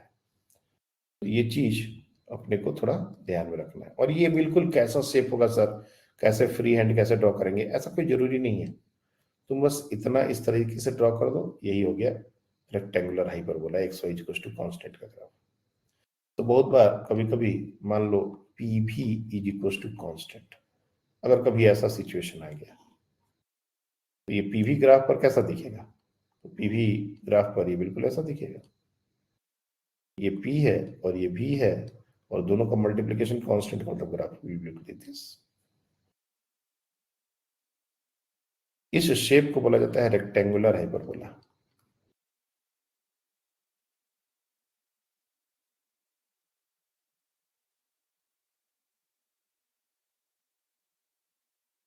ज्यादातर सिचुएशंस में यही दोनों ग्राफ हमारे मोस्टली प्रोसेस और कोई भी चीज को डिसाइड करते हैं। हमारा ज्यादातर क्वेश्चन इसी के इर्द गिर्द रहता है। लेकिन कभी कभी x और y into X to the power let's say n is equal to constant, ऐसा भी कभी कभी सिचुएशन आ सकता है, और ये n जनरली ग्रेटर देन 1 होता है। अगर n इज इक्वल टू 1 हो जाए तब तक तो ग्राफ हमने देखा ही है, बिल्कुल देखा है। लेकिन अगर n 1 से ज्यादा हो, लाइक 1.5, 2, 3, 2.5, ऐसा कुछ भी, तो ग्राफ कैसा दिखेगा। टू बी ऑनेस्ट, उस ग्राफ को तुम, ये जो ग्राफ हमने बनाया है X Y equal to constant, इससे बहुत ज्यादा डिफरेंशिएट नहीं कर सकते। तो मान लो ये y है और ये मान लो x है, यहां पर भी लिख देता हूं y एंड x।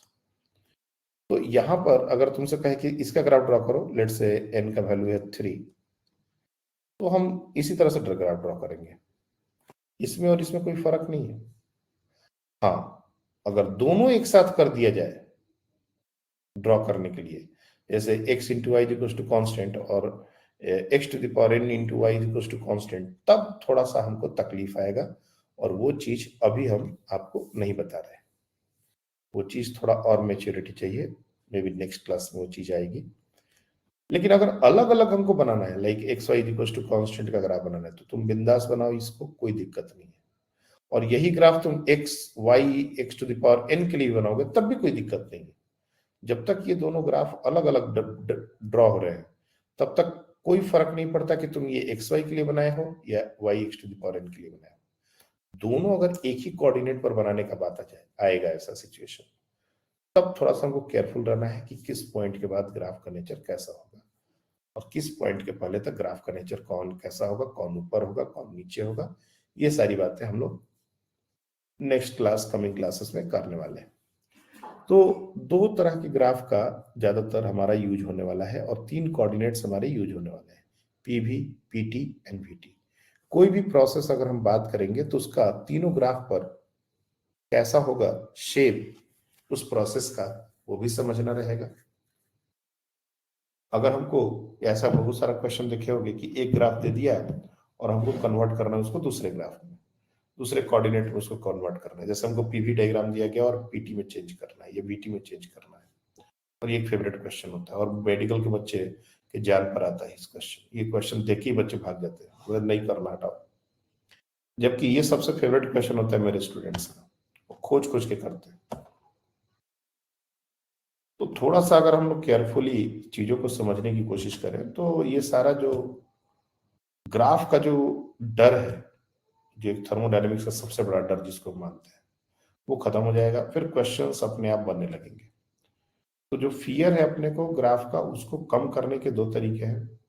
एक तो ग्राफ का बेसिक्स अपने को अच्छे से क्लियर होना, जो अगर नहीं है तो पुराने नोट्स निकालो, हमने वीडियोस अपलोड किए हुए हैं उसको देखो, जितना जरूरत हो उतना ही देखो। एकदम से शुरू से लेके 1.5 घंटा पूरा देखे जा रहे हैं और 0 स्पीड में, मतलब नॉर्मल स्पीड में देखे जा रहे हैं, ऐसा कोई जरूरत नहीं है। 1.5 की स्पीड में देख लो, 1.25 की स्पीड में देख लो, बट तुम देखना है और समझना है। ऐसा नहीं कि हाँ सर ने कहा था हमने देख लिया बस, ना हमने ढंग से उसको समझने की कोशिश करी, ना ही उसको रिकॉल करने की कोशिश, बस प्ले कर दिया मूवी की तरह। बहुत सारे बच्चे वीडियो को मूवी की तरफ प्ले कर देते हैं, उनको लगता है कि हमने क्लास मिस किया, चलो वीडियो देख लेंगे। लेकिन वीडियो के दौरान वो कुछ भी नहीं करते जो नॉर्मली क्लास के दौरान वो कर रहे होते हैं। फॉर एग्जाम्पल अभी हमने एक क्वेश्चन दिया और ये क्वेश्चन बच्चों ने किया, कुछ देर में आंसर आया, 4 बच्चों ने हैंड रेस किया। अब जब ये रिकॉर्डिंग, जब कोई बच्चा जिसका क्लास मिस हुआ है वो देख रहा होगा, तो वो जब हम क्वेश्चन देंगे उसके बाद या तो वो आगे बढ़ा देगा और सीधे सॉल्यूशन पर देखने शुरू कर देगा, या फिर उसको फर्क ही नहीं पड़ता कि टीचर ने अच्छा अभी क्वेश्चन दिया है तो हम भी तुरंत उस क्वेश्चन को क्यों नहीं ट्राई कर रहे हैं, अगर हमने भी तो इतना दिन वीडियो सुना ही है, हमने जो नोट्स जो टीचर लिख रहा है हम क्यों नहीं वो नोट्स बना रहे हैं। ये सबसे उसका कोई लेना देना नहीं है। वो क्या करेगा, वो चुपचाप देखता रहेगा जब तक कि टीचर बोलता जा रहा है, और जैसे ही कोई काम करने बोलेगा क्वेश्चन में बढ़ा देगा उसको, फिर से जहां से बोला फिर से देखना शुरू। इस तरीके से तुम एक मूवी की तरह उसको देखोगे तो तुम्हारा टाइम 1 घंटा, आधा घंटा जो भी है वो तो जाएगा ही जाएगा, समझ तो कुछ भी नहीं है। तो जिन बच्चों के क्लासेस मिस होती हैं उन प्रॉपर क्लास की तरह इसको देखिए। ये लाइव क्लास का रिकॉर्डिंग है, इसका ये मतलब नहीं है। वो आपको जब क्वेश्चन आ रहा है तो आप क्वेश्चन पॉज करिए वीडियो को, फिर उसको ट्राई कीजिए, अच्छे से देखिए सॉल्व हो रहा है कि नहीं, जो भी क्वेश्चन आया क्या आप उस क्वेश्चन का आंसर दे पा रहे हो कि नहीं। ये सब जब तक ये करोगे नहीं तब तक क्या फायदा उस वीडियो का, फिर तो उसको मतलब ही नहीं बनता। वैसे तो चाहता है कि किसी बच्चे का कोई भी क्लास मिस हो, जब लाइव क्लासेस चल रही हैं तो क्लासेस तो आपको करनी ही चाहिए डेली, बट फिर भी अगर किसी का मिस होता है तो उसके लिए ऑप्शंस हैं हमारे पास। इस बार, पिछले साल नहीं था, पिछले साल रिकॉर्डिंग नहीं हुई थी, तो इस बार जो भी हमारे पास ऑप्शन अवेलेबल है उसको तरीके से भी यूटिलाइज करना में भी एक बात है। हम सिर्फ आंख बंद करके वीडियो चला के और कुछ कुछ कर रहे हैं, ऐसा लग रहा है जैसे हम सुन रहे हैं। ये पढ़ाई है भाई, मूवी नहीं है। मूवी में हमेशा हैप्पी एंडिंग होता है, पढ़ाई में अच्छा हमेशा हैप्पी एंडिंग नहीं होता। हो सकता है तुमने आज पूरा वीडियो देखा, तुमको कुछ भी नहीं समझ आया, सर पटक के कल फिर से दोबारा देखना पड़ेगा, क्योंकि ये तो सत्य है कि तुमको मेडिकल का एग्जाम देना है, इसको तो झुठलाया नहीं जा सकता। अब समझ में आए तो ठीक, नहीं आए तो दोबारा देखो, तब क्या पता समझ में आए। नहीं, फिर भी नहीं समझ, दोबारा देखो, करना तो पड़ेगा ही, और कोई उपाय कैसे है? तो इसलिए एकदम ढीठ बन के काम करो, पीछे पड़ जाओ, चीजों को सीखो। Coming back to the topic, ये दो ग्राफ हैं जिसके बारे में ज्यादातर बातें होने जा रही हैं। जैसे मैंने आपको बताया कि ये 3-4 प्रोसेसेस, 5-6 कायदे से ये प्रोसेसेस हैं। सबसे पहले हम लोग बात करते हैं आइसोकोरिक प्रोसेस। क्या है आइसोकोरिक प्रोसेस और कुछ इसकी बारीकियां क्या हैं वो समझने की जरूरत है।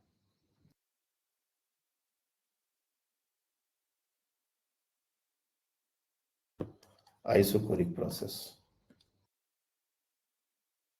जैसे मैंने बताया कि इसको आइसोमेट्रिक, कांस्टेंट वॉल्यूम, ये सब बोला जाता है, हमने पहले ही लिख दिया उसको। एक बच्चे ने आर्ग्यू किया कि आइसोकोरिक प्रोसेस का मतलब होता है डेल्टा वी जीरो। एक बच्चे का आर्गुमेंट है कि delta V zero is the condition for this process, और दूसरे बच्चे का लॉजिक है D V should be equal to zero. Now कौन बच्चा सही है, पहला, दूसरा, या दोनों करेक्ट है?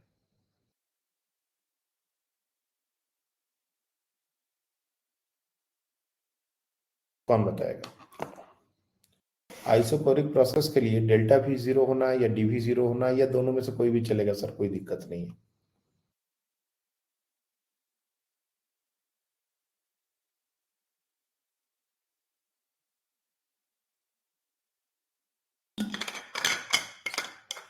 अच्छा, एक मिनट, तुम लोग आंसर नहीं दे रहे, इसका मतलब कि आंसर आ नहीं रहा है या देना नहीं चाहते? क्योंकि ये तो बहुत सिंपल क्वेश्चन है, इसमें कोई नहीं आने वाला बात मुझे नहीं लग रहा। केमिस्ट्री में भी पढ़े हो, फिजिक्स में भी पढ़ लिए हो, कौन सा सही है कौन सा गलत है, या दोनों सही है, या कोई सही नहीं है, ये भी हो सकता है ऑप्शन।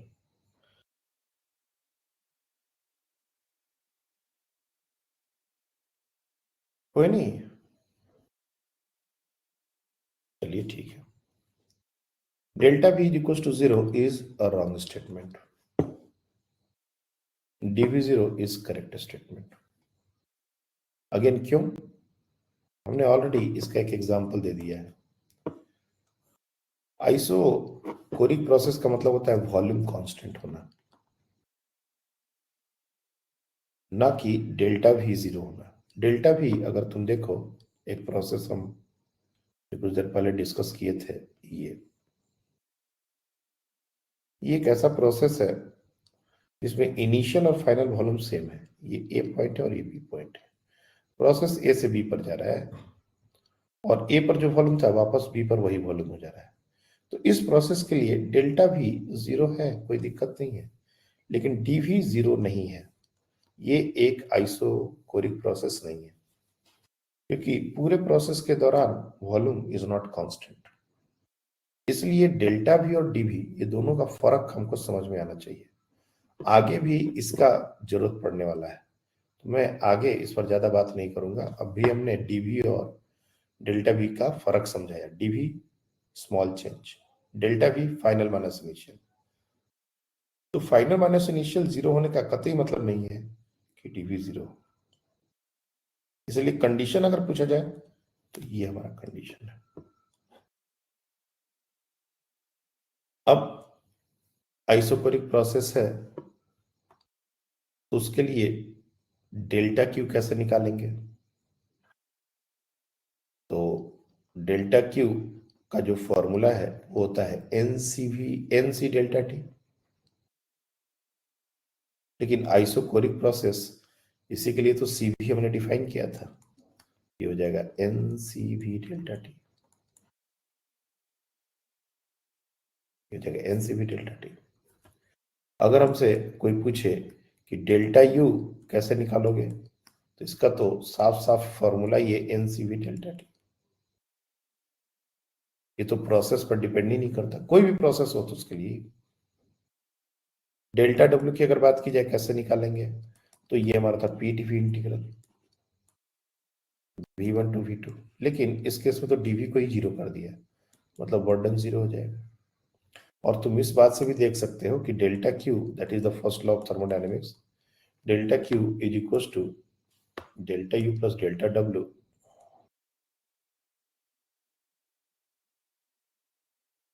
तो डेल्टा डब्ल्यू जब जीरो है और डेल्टा यू हमारा N C V delta T, ये हर प्रोसेस के लिए है, तो ऑब्वियस सी बात है डेल्टा क्यू भी हमारा N C V delta T हो जाएगा, इसलिए ये दोनों बराबर हो गए। और इस प्रोसेस के लिए मोलर हीट कैपेसिटी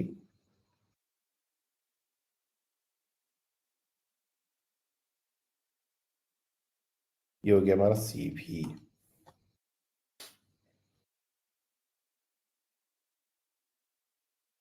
अब वर्डन की बात, वर्डन तो कोई दिक्कत नहीं है।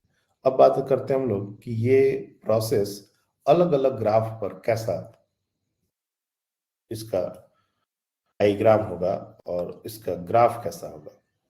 जैसे मान लो सबसे पहले जो सबसे बेसिक ग्राफ होता है पीवी ग्राफ।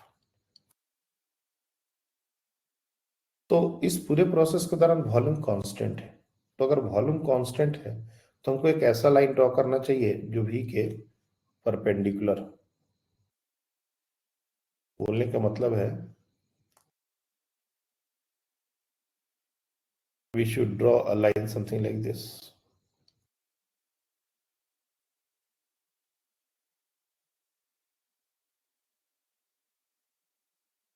इस तरह का प्रोसेस होना चाहिए। अगर इसके अलावा कोई भी और लाइन ड्रॉ करेंगे ना, किसी भी और तरीके से ग्राफ ड्रॉ करेंगे तो वॉल्यूम वेरिएबल हो जाएगा। वॉल्यूम कांस्टेंट रखना है मतलब यही करना पड़ेगा। अब अगर मैं ऐसा मान लूं कि ये पॉइंट ए है और ये पॉइंट बी है and the process is going from like this A to B, ये अपना सेंस मानने का है, इसे मान सकते हो, कोई दिक्कत नहीं है। मान लो यही प्रोसेस को अपने को बोला जाए कि तुम इसको पीटी ग्राफ पर दिखाओ, पीटी ग्राफ पर या वीटी ग्राफ पर दिखाओ, दोनों में से कोई भी, दोनों भी हम लोग देखेंगे वाले हैं। सपोज हमको पूछा गया कि पीटी ग्राफ है, उस पर दिखाइए इस प्रोसेस को, और ये हमारा वीटी ग्राफ है, इस पर दिखाइए प्रोसेस को। चलिए मैं आपको 2 मिनट का टाइम देता हूं, सोचो, ड्रॉ करो। अगर होता है तो बहुत अच्छी बात है, और नहीं होता है तो दिस। लेकिन इसमें एक बेसिक आइडिया और बेसिक कॉन्सेप्ट जो हिंट है वो ये है कि जब भी इस तरह का क्वेश्चन आता है तो use ideal gas equation.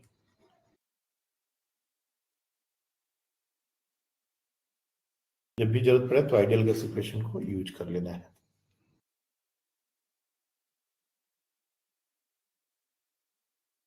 Okay, आध्या ने कर दिखाया, बाकी बच्चे भी ट्राई कर लें।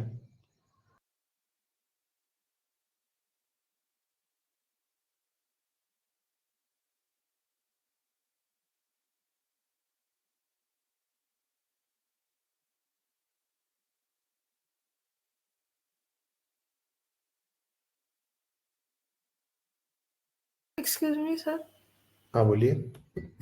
सर आप एक बार क्वेश्चन रिपीट कर सकते हैं? मेरा नेटवर्क नहीं आ रहा था तो मैं डिस्कनेक्ट हो गई थी। कौन बोल रहे हैं? सर आपका श्रावणी। माइक। अच्छा, मैंने ये पूछा कि एक प्रोसेस हमने ड्रॉ किया है, आइसोकोरिक प्रोसेस पीवी ग्राफ पर, और इसी प्रोसेस को हमको पीटी ग्राफ पर दिखाना है और वीटी ग्राफ पर दिखाना है, तो हम कैसे दिखाएंगे? ओके, आप ये पहले आप बताएं पीटी ग्राफ पर कैसे दिखाएंगे?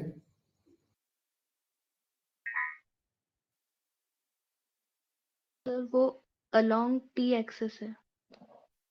अलोंग टी वाला जो एक्सिस है। तो वो ये जो ग्राफ है वो कैसा होगा? Straight line curve. इस ग्राफ पर स्ट्रेट वो ए बी वो स्ट्रेट लाइन होगा या कर्व होगा?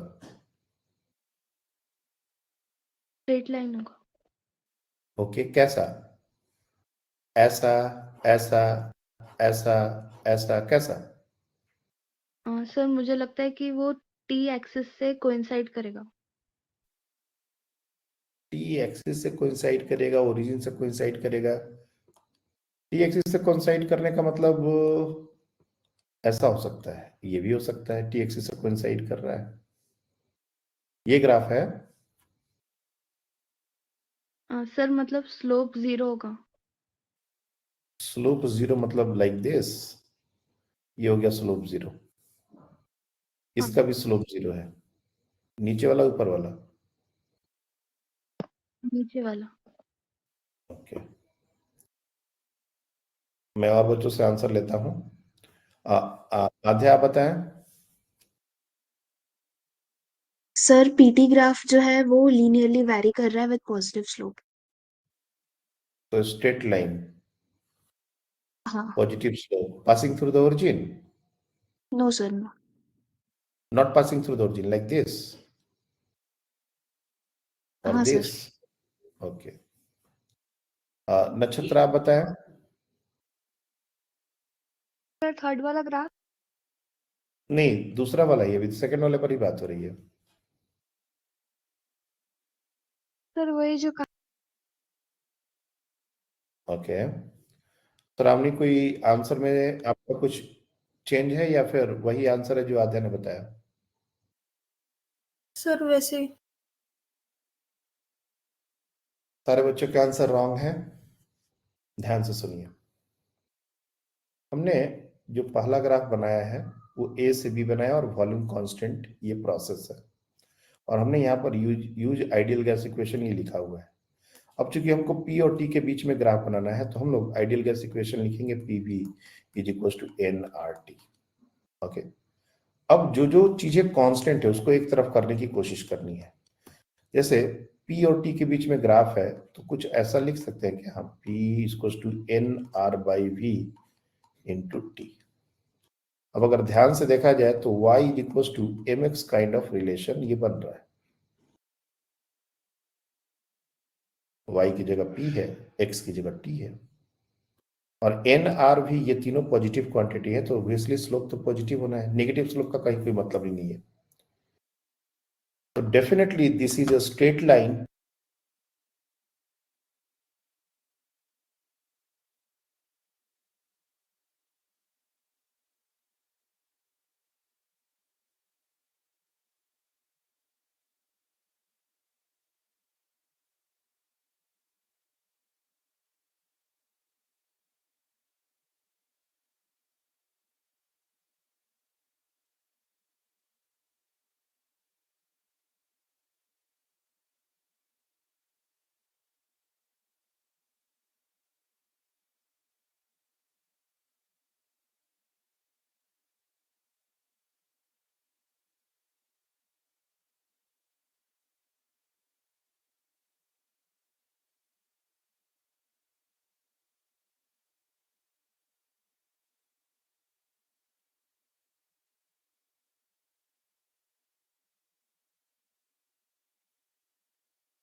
सुन पा रहे सब लोग?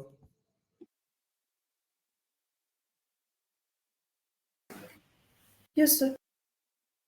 आई think I just got disconnected. ठीक है, तो मैं अभी, हो सकता है कनेक्शन का कुछ इश्यू हो इसलिए कैम नहीं ऑन कर रहा। तो देखो PV इक्वल टू nRT ये गैस इक्वेशन है। हमने क्या किया, nR/V इसको एक साथ कर लिया, ये तीनों कांस्टेंट है। n एक पॉजिटिव नंबर होता है, R एक पॉजिटिव कांस्टेंट है, V आल्सो पॉजिटिव, ये पूरा का पूरा पॉजिटिव है, इसको m लिख दिया पॉजिटिव, और T हमारा x है। तो y equal to mx kind of relation अभी बताया, straight line passing through the region, लेकिन चूंकि हम ओरिजिन तक नहीं दिखा सकते इसलिए डॉटेड वे में दिखाएंगे। अब एक और बिगेस्ट क्वेश्चन यहाँ पर होता है कि कौन सा पॉइंट हमारा A है और कौन सा B है। क्या हम नीचे वाले पॉइंट को ही लिख दें या ऊपर वाले पॉइंट को भी लिख दें या उल्टा कर दें, क्योंकि प्रोसेस यहाँ पर अगर A से B जा रहा है तो यहाँ पर भी इसी को हमको दिखाना पड़ेगा। ऐसा नहीं कि हम रैंडमली कुछ भी ड्रॉ कर दे सेंस। तो A से B में हम देख रहे हैं कि प्रेशर इंक्रीज कर रही है, उसी pressure is increasing from A to B. तो ये बात यहां पर भी डिपिक्ट होनी चाहिए, ए से बी में हमारा प्रेशर बढ़ना चाहिए। तो हम दो ही तरीके से ग्राफ का फ्लो दिखा सकते थे, एक बी से ए, एक ए से बी। तो ऑब्वियस सी बात है कि ए से बी में प्रेशर बढ़ना चाहिए, इसलिए ए नीचे बी ऊपर। और तीसरा जो ग्राफ है वीटी, क्योंकि वॉल्यूम कांस्टेंट है, तो वॉल्यूम कांस्टेंट तीसरे वाले ग्राफ पर तो बिल्कुल इसी तरह दिखाया जा सकता है, पैरेलल टू टी एक्सिस और parallel to X axis rather. बस इसको और सीधा ड्रॉ कर लो।